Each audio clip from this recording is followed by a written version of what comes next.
यानंतर बघूया 24 तास सुपरफास्ट.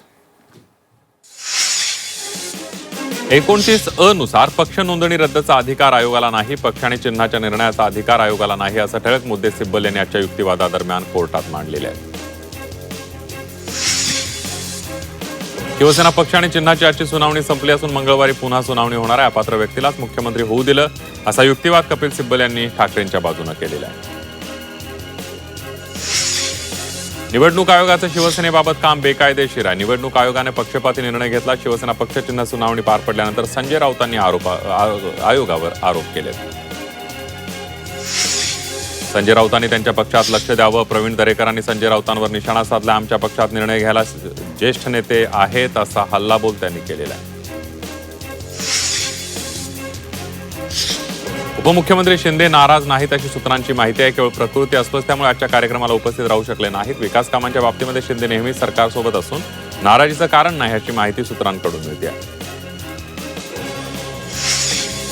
पंजाबचे माजी उपमुख्यमंत्री सुखबीर सिंग बादल यांच्यावर हल्ला करण्यात आलेला आहे. नांदेडमधील खासगी रुग्णालयामध्ये उपचार सुरू आहेत. सुखबीर सिंग या बादल यांची प्रकृती चांगली असल्याची माहिती मिळते. हल्ल्याचं कारण अस्पष्ट आहे. आरोपीला अटक करण्यात आली आहे.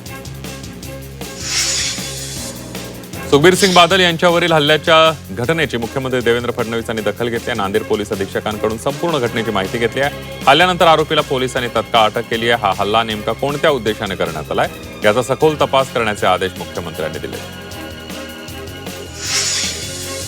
पंतप्रधान नरेंद्र मोदी यांनी शिरोमणी अकाली दल प्रमुख सुखबीर सिंग बादल यांच्या पत्नी हरसिमरत कौर बादल यांच्याशी फोनवरून संवाद साधलाय. तसंच सुखबीर सिंग बादल यांच्या तब्येतीची विचारपूस केली आहे.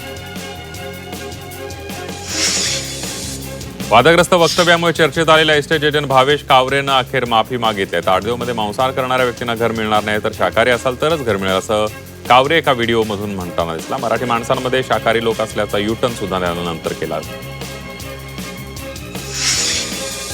एजंट भावेश कावरे याच्या विधानाचा मनसेकडून निषेध करण्यात आलेला आहे. कावरेच्या कार्यालयाच्या पाठीला कोंबडीचा हार घालत मनसेनं निषेध केलाय. कांजूरमार्ग इथल्या कार्यालयासमोर मनसेनं आंदोलन केलंय.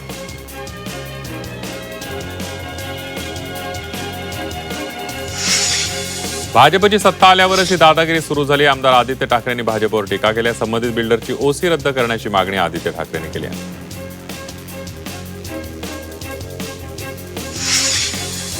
बोंधू अशोक खरातची पत्नी कल्पना खरात अखेर शिर्डी पोलीस ठाण्यामध्ये दाखल झालेली आहे. कल्पना खरात अनेक महिन्यांपासून फरार होती. शिर्डी पोलिसांनी कल्पना खरातचा जबाब नोंदवलाय. जमीन व्यवहाराबाबत आपल्याला कुठलीही माहिती नाही. पती अशोक खरातनेच परस्पर व्यवहार केल्याचा जबाब कल्पना खरातने पोलिसांना दिल्याची सूत्रांची माहिती आहे. नागपुरात रवींद्र चव्हाण यांच्या उपस्थितीमध्ये बैठक पार पडली. बैठकीदरम्यान भाजप प्रदेशाध्यक्ष चव्हाण यांनी पक्षवाढी संदर्भात कार्यकर्त्यांना कानमंत्र दिलाय.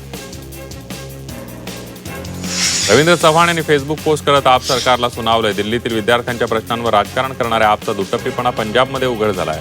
भविष्याशी खेळणाऱ्यांना तरुणाई कधी माफ करणार नाही असंही त्यांनी पोस्टमध्ये म्हटलेलं आहे. सीमा भागातील मराठी माणसावर नेहमीच अन्याय झाला. हे प्रकरण सध्या सर्वोच्च न्यायालयात प्रलंबित असून त्यावर लवकरच निकाल येणं अपेक्षित आहे असं विधान रामदास आठवलेंनी केलंय. पंतप्रधानांनी या विषयात लक्ष घातल्यास मराठी माणसाला नक्कीच न्याय मिळेल असंही आठवले म्हणाले. माफ करा असंही आठवलेंनी म्हटलंय.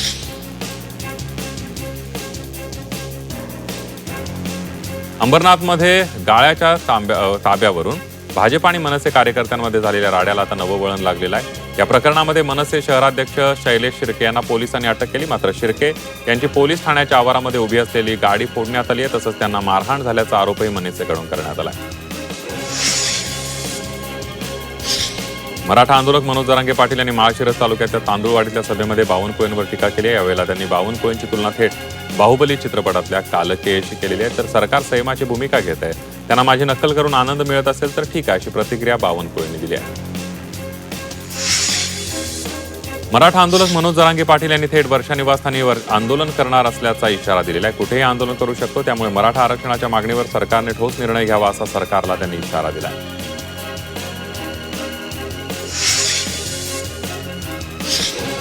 भोळा असतो तर भाजपनं खाऊन टाकला असता असं विधान मंत्री गुलाबराव पाटील यांनी केलंय. जळगावातल्या एका कार्यक्रमात ते बोलत होते. दूध संघात यापूर्वीचे अध्यक्ष झाले किंवा सभापती झाले ते किती भोळे होते हे सांगताना मंत्री गुलाबराव पाटील यांनी हे वक्तव्य केलंय. भंडारा शहरामध्ये भाजपच्या वतीनं संघटनात्मक बैठकीचं आयोजन करण्यात आलं. यामध्ये भाजपा प्रदेशाध्यक्ष रवींद्र चव्हाण यांनी हजेरी लावत कार्यकर्त्यांना SIR आणि पदवीधर निवडणुकीसाठी मार्गदर्शन केलं. भंडारा शहरामध्ये 6 ऑगस्टला चिमुकलीवर अत्याचार झाल्याची घटना घडली आहे. पालकमंत्री पंकज भोयर यांनी 1 आठवड्यानंतर पीडित कुटुंबाची भेट घेतली आहे. शहरात पक्षाच्या कार्यक्रमानिमित्त आलेल्या पालकमंत्र्यांनी भेट घेतल्यानं चर्चांना उधाण आलं.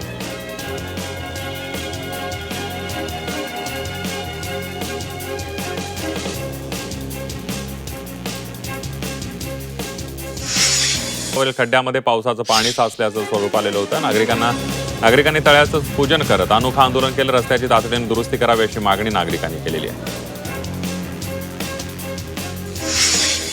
कोल्हापुरातील वाहतूकदारांनी मोर्चा काढत आंदोलन केलेलं आहे. 15 ऑगस्टपर्यंत शासनाने ई-चलन संदर्भात ठोस निर्णय घ्यावा, अन्यथा बेमुदत आंदोलन सुरू करण्याचा इशारा वाहतूकदारांनी दिलाय.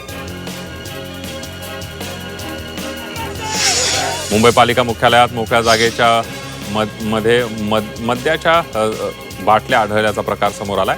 या घटनेचा व्हिडिओ सोशल मीडियावर व्हायरल झाला. या प्रकारामुळे सुरक्षा व्यवस्था आणि परिसरातील निगराणीवर प्रश्नचिन्ह उपस्थित होत आहे. कोंदिवडे खांडपे येथील खड्डेमय रस्त्याची व्यथा मांडणाऱ्या शाळकरी मुलींचा व्हिडिओ व्हायरल झाला होता. त्यांची दखल आता आदित्य ठाकरेंनी त्या मुलींची व्हिडिओ कॉलद्वारे संवाद साधलाय. युवा सेनेच्या पदाधिकाऱ्यांनी नवीन सायकल भेट दिलेली आहे. आदित्य ठाकरेंनी नाशिकच्या पेगलवाडीतील शाळकरी विद्यार्थ्यांशी संवाद साधला. विद्यार्थ्यांनी त्या रस्त्याच्या दुरवस्थेचा व्हिडिओ बनवला. त्या विद्यार्थ्यांसोबत आदित्य ठाकरे यांनी संवाद साधलाय.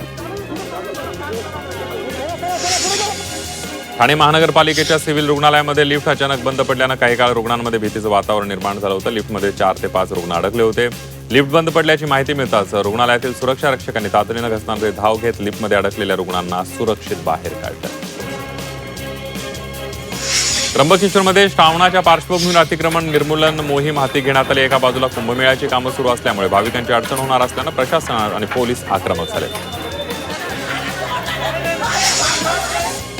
स्वातंत्र्य दिनापूर्वी मुरबाड तालुक्यामध्ये देशभक्तीचा उत्साह पाहायला मिळाला. आमदार किसन कथोरे यांच्या माध्यमातून भव्य तिरंगा रॅलीचं आयोजन करण्यात आलं. अहिल्यानगर जिल्ह्यातील कर्जत जामखेड मतदारसंघातील चौंडी इथं हर घर तिरंगा अभियानाची उत्साहामध्ये सुरुवात करण्यात आली आहे. सभापती राम शिंदे यांच्या उपस्थितीमध्ये कर्जत इथं तिरंगा रॅलीचं आयोजन करण्यात आलं होतं. पुनर्बांधणी करण्यात आलेल्या हाय माउंट राज्य अतिथीगृहाचं उद्घाटन मुख्यमंत्री देवेंद्र फडणवीस यांच्या हस्ते झालं. राज्यामध्ये येणाऱ्या देश-विदेशातील मान्यवरांना दर्जेदार निवास व्यवस्था उपलब्ध करून देण्यासाठी हे अतिथीगृह महत्त्वपूर्ण ठरेल असा विश्वास मुख्यमंत्र्यांनी व्यक्त केला. राष्ट्रपती द्रौपदी मुर्मू यांच्या हस्ते वर्ष 2024 आणि 25 संगीत नाटक अकादमी पुरस्कार प्रदान करण्यात आले. राष्ट्रपतींनी पुरस्कार विजेत्या कलावंतांचं अभिनंदन करून भारतीय कला आणि सांस्कृतिक वारसा समृद्ध करण्यात त्यांचं योगदान अत्यंत मोलाचं असल्याचं म्हटलंय. जागतिक अवयवदान दिनानिमित्तानं अकोट तालुक्यातील मुंडगाव इथं गजानन महाराज पादुका संस्थांच्या वतीनं कार्यक्रमाचं आयोजन करण्यात आलं होतं. नेत्रदान आणि मरणोत्तर देहदानाचा संदेश यावेळेला देण्यात आला. भंडारा शहरातील अंगणवाडीची दुरवस्था झाल्याची बातमी झी24 तासनं दाखवली होती. याची दखल पालकमंत्री पंकज भोयर यांनी घेतली असून जिल्हाधिकारी कार्यालयात बैठक घेत अंगणवाडी विषयाला घेऊन चर्चा करण्यात आली आहे. गणवेशाचे पैसे प्रत्येक शाळा व्यवस्थापन समितीच्या खात्यामध्ये जमा करण्यात आलेली आहेत अशी माहिती पंकज भोयर यांनी दिली. ज्या काही शाळा असतील की ज्यांना एकाच गणवेशाचे पैसे आलेले आहेत किंवा बुटाचे आले अशी माहिती घेतली जाईल असंही पंकज भोयर म्हणाले.